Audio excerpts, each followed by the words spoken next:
Tashdile and welcome to Tibet This Week, a weekly feature in English about this week's news on Tibet, His Holiness the Dalai Lama and Central Tibetan Administration. Let's look at the headlines first. I am totally against Lama politics, His Holiness the Dalai Lama in Zanskar. Muslims and Buddhists in Zanskar pledge interfaith harmony.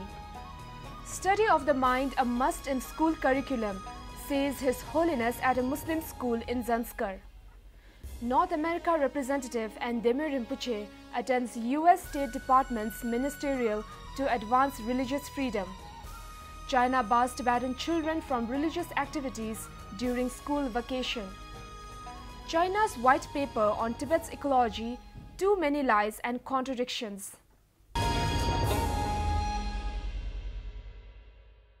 On Friday last week, His Holiness the Dalai Lama, while addressing the public at Zanskar in Ladakh, lamented the sordid state of affairs wherein high-ranking Buddhist monks get embroiled in politics, causing the erosion of the sanctity of Tibetan Buddhism. Speaking about the rule by such Buddhist monks, His Holiness lamented that its disadvantages far outweigh its advantages, considering how such rule have contributed to the degeneration of Buddha Dharma in the Tibetan history.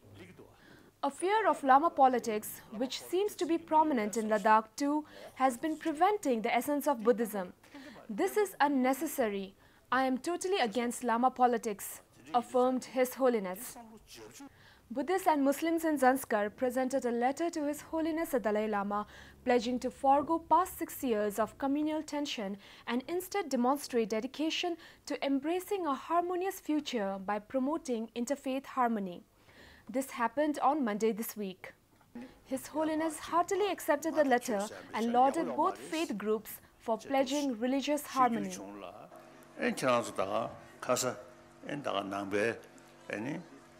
촉발에 다가는 신다가 무슬림 장주 팀이 가시체 장주대 님돌이야 고두체 다 지금 벌금 첨부지 통조로 용도가 주제리 다 단에 송데 난가 야다 스시 되다체 독스 인생이 가서 이제샤체 나득스 들이 이기도 나체 독스리 제수 예나예 투치 쇼기. His Holiness also spoke against caste discrimination. On the final day of his Zanskar visit, His Holiness the Dalai Lama visited the Model Public School in Padam, a Muslim school in Zanskar. The organizers of the visit apprised His Holiness of the harmonious coexistence between Muslims and Buddhists and expressed the aspiration to be a model for interfaith harmony in the world. I'm expressing in education, we should include education about hygiene of emotion.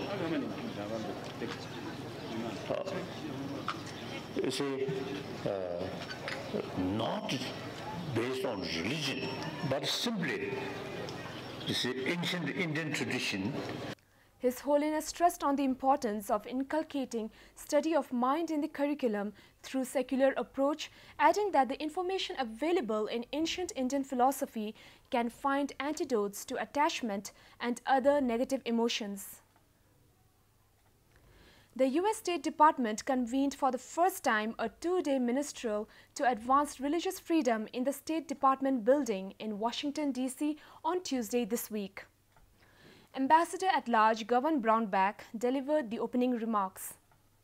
North America Representative Ngodup Tsering along with Venerable Demir Rinpoche attended the 2-day ministerial along with more than 400 heads of religious organizations and civil societies.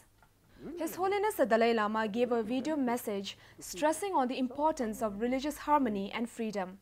So I'm quite sure you are sort of getting there. I think certainly it can make some contribution regarding religious harmony and use religious, certain concepts come from different religious traditions. So you say how to use more effectively. I usually call secular way. Here I must make clear, according to Indian understanding, secular means respect all religion and also non-believer. I think that's very realistic. As I mentioned earlier, over 1 billion non-believer. These also human brothers, sisters. They also want peace of mind. They need peace of mind. So, therefore, I think secular way to serve humanity, I feel, more as a realistic way. Chinese authorities in the so-called Tibet Autonomous Region have ordered Tibetan children not to take part in any religious activities during the summer vacation. According to Global Times, the Chinese state media, all underage Tibetan students are banned from religious influences, citing school regulations. The recent Global Times news report quoted an official from Lhasa Middle School as saying that students were required to sign an agreement to not take part in any form of religious activity during the summer vacation. He also told that the notices have been sent to both students and their parents regarding the ban. A similar restriction on religious freedom was enforced earlier this month when Chinese authorities removed as many as 200 young monks under the age of 16 from monasteries. China's latest white paper, Ecological Progress on the Qinghai Tibetan Plateau, begins with a brazen lie that the Tibetan Communist Party of China and the Chinese government have always valued ecological progress, says Damla Tempa Gelson, an environmental research fellow at the Tibet Policy Institute. According to him, environmental conservation efforts in Tibetan areas are arrogantly forced upon them by the state without informing or taking local communities into confidence. It's the Tibetans who have preserved the fragile plateau for thousands of years and acquired enormous indigenous knowledge of the land and its climatic patterns. The lack of mitigation efforts to face the new environmental situation and climatic conditions is a major failure. China should also strictly regulate the influx of millions of tourists to the plateau, as it could leave a massive carbon footprint on the fragile ecosystem of Tibet. The researcher also mentions about the millions of resettled nomads that they should be provided with jobs, education, and medical facilities to restore their dignity and livelihood. So much for this week. See you next time and have a great weekend.